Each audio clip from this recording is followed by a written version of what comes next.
वास्कोची एक आयडेंटिटी आसलेली वास्को क्लॉक टावर पोर्चुगीज टायमा वरसूनचे टावर आसलेलो आनी तेका लागून खुबशे लोक पयलीं ट्युरिस्ट येवन पळयताले आनी कितली तरी वर्सां जालीं ते क्लॉक बंद पडलेले मोडलेले बॅड कंडिशन आसलेले थंयसर तुमी पळयल्ले आसतले एकदम शेबी आसलेले सारके ते झाडां वाडलेली आनी कितें कितें जालेले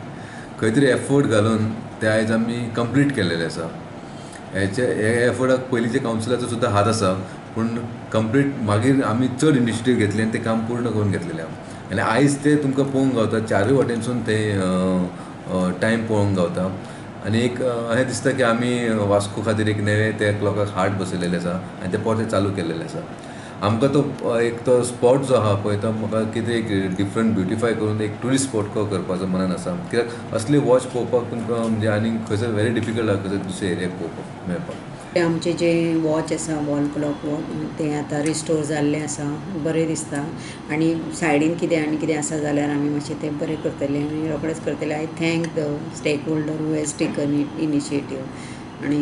बरें जालां आनी आमचे तर खुबशे एक्सटेंडान आमची डेवलपमेंट जातली.